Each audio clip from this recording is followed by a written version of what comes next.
Good morning students. Next topic start करते हैं, anomalous properties of second period elements. तो ये एनोमेलस प्रॉपर्टीज क्या है बच्चों? जो एलिमेंट्स होते हैं एक ग्रुप में जितने भी एलिमेंट्स हैं उनकी फिजिकल और केमिकल प्रॉपर्टीज काफ़ी सिमिलर होती हैं, लेकिन जो फर्स्ट एलिमेंट होता है उसकी प्रॉपर्टीज बाकी सारे जो एलिमेंट्स हैं उसी ग्रुप की उनसे थोड़ी सी डिफरेंट होती हैं, और इसी को क्या कहते हैं बच्चों? Anomalous behaviour of first element.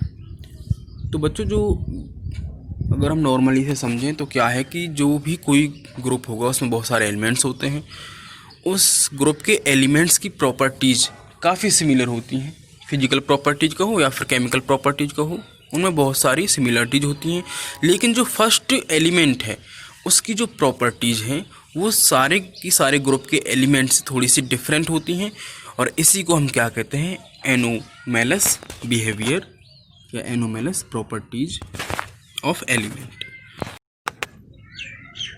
और डियर स्टूडेंट्स, ये ऑब्जर्व किया गया कि जो सेकंड पीरियड के एलिमेंट्स हैं उनकी जो प्रॉपर्टीज हैं वो उन एलिमेंट से मैच करती हैं जो थर्ड पीरियड में उनके डायगोनली लाई करते हैं, उनसे मैच करते हैं। देखो यहाँ पे लिथियम, उसके बाद बेरिलियम है, उसके बाद ये है 13 ग्रुप में, बोरोन कार्बन 14 ग्रुप में, लिथियम के नीचे सोडियम, मैग्नीशियम, एल्युमिनियम, इसके नीचे कार्बन के नीचे सिलिकॉन। तो जो लिथियम की प्रॉपर्टीज़ हैं वो अपने ग्रुप के एलिमेंट से कम मिलती हैं, मीन्स इससे कम मिलती हैं, लेकिन इस Mg से ज़्यादा मैच करती हैं, इसके ज़्यादा सिमिलर हैं। तो इसी तरह से मीन्स ये किस ग्रुप का एलिमेंट था? ये फर्स्ट ग्रुप का। और ये कौन सा पीरियड है? ये सेकंड पीरियड। तो बच्चों जो सेकंड पीरियड के एलिमेंट्स हैं उनकी जो प्रॉपर्टीज़ हैं वो थर्ड पीरियड कौन सा? इसके नीचे ये वाला third, sodium, Mg, magnesium, aluminium, silicon. तो जो सेकंड पीरियड के एलिमेंट्स हैं उनकी प्रॉपर्टी थर्ड पीरियड के उन एलिमेंट से मैच करती हैं जो उनके डायगोनली लाई करते हैं, इस तरीके से इससे। और बच्चों इस जो रिलेशन है, ये जो रिलेशन है, इसे हम क्या कहते हैं? Diagonal relationship. This similarities in properties of elements present diagonally is called diagonal relationship.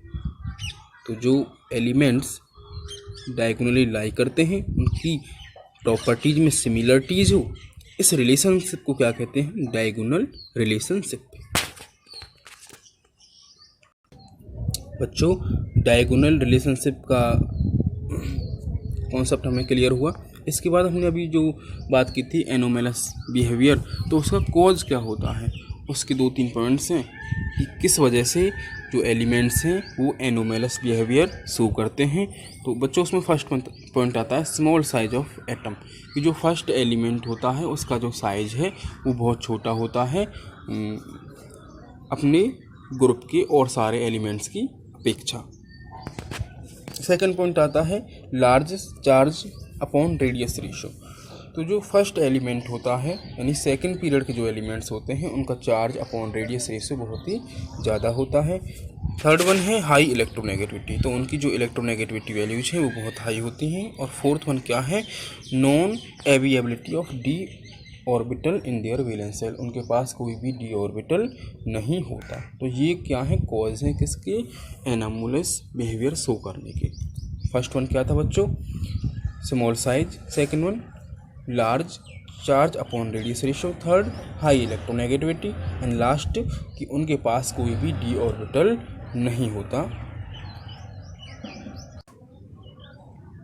After that chemical reactivity के बारे में स्टडी करते हैं। तो बच्चों सबसे पहले हम किसके बारे में स्टडी कर रहे हैं?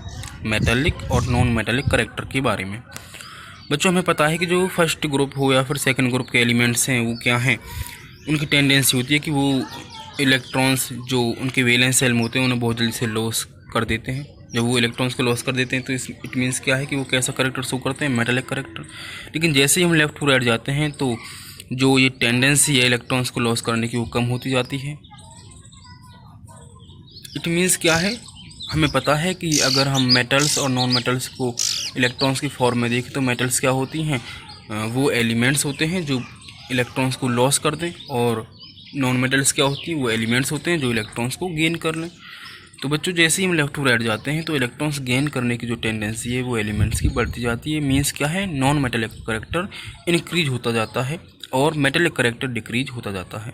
तो बच्चों अगर हम किसी पीरियड की बात करें, जैसे यहाँ पे दिखाया हुआ है सेकंड पीरियड, तो इसमें क्या है, ये मेटल्स है, लिथियम, बेरिलियम, उसके बाद ये आया बोरोन का नंबर, तो बोरोन क्या है, मेटलॉइड्स। इसके बाद ये सारे क्या है, नॉन मेटल्स। थर्ड पीरियड में भी यहाँ पे ये मेटल्स हैं, ये मेटलॉइड है, और ये सारे क्या हैं, नॉन मेटल्स हैं। तो बच्चों जो मेटेलिक करैक्टर है वो क्या हो रहा है, अगर हम लेफ़्ट टू राइट जा रहे हैं तो वो डिक्रीज हो रहा है, लेकिन नॉन मेटेलिक करैक्टर तो लेफ़्ट टू राइट जाने पे डिक्रीज हुआ, लेकिन नॉन मेटेलिक करैक्टर क्या हुआ, इंक्रीज हुआ। तो ये था मेटेलिक और नॉन मेटेलिक करैक्टर।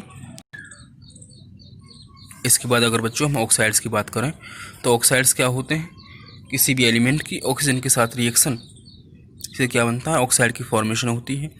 तो अगर हम यहाँ पे ऑक्साइड्स की बात करें तो ये कौन से ऑक्साइड्स हैं, थर्ड पीरियड के ऑक्साइड्स।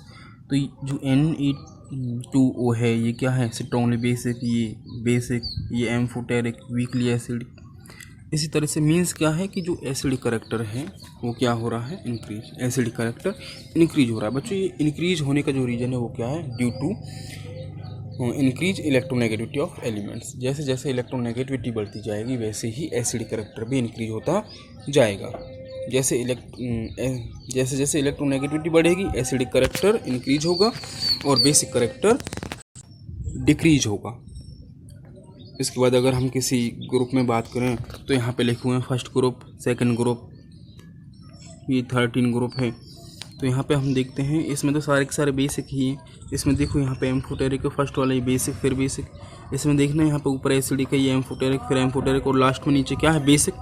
तो बच्चों हम देख रहे हैं कि जो एसिडिक करैक्टर है वो तो क्या हो रहा है, नीचे जाने पे डिक्रीज हो रहा है, लेकिन जो बेसिक करैक्टर है वो नीचे जाने पे क्या हो रहा है, इंक्रीज हो रहा है। अब हम कह सकते हैं कि जो एसिडिक करैक्टर क्या हो रहा है, नीचे जाने पे डिक्रीज हो रहा है। तो मीन्स क्या है, ये क्यों हो रहा है, क्योंकि जो इलेक्ट्रोनेगेटिविटी है वो डिक्रीज होती है नीचे जाने पे। जब इलेक्ट्रोनेगेटिविटी डिक्रीज होती है किसी भी ग्रुप में नीचे जाने पे उस किसी एलिमेंट की, तो इसका मतलब क्या, एसिडिक करैक्टर तो डिक्रीज होगा और बेसिक करैक्टर क्या होगा, इंक्रीज होगा। और यहाँ पे हम पहले ही बात कर चुके हैं, लेफ़्ट टू राइट जाने पे जो एसिडिक करैक्टर होगा वो क्या होगा, इंक्रीज होगा। और इंक्रीज होने का रीज़न क्या था, due to increase in electronegativity. और अगर हम बेसिक करैक्टर की बात करें तो वो क्या होगा, डिक्रीज होगा।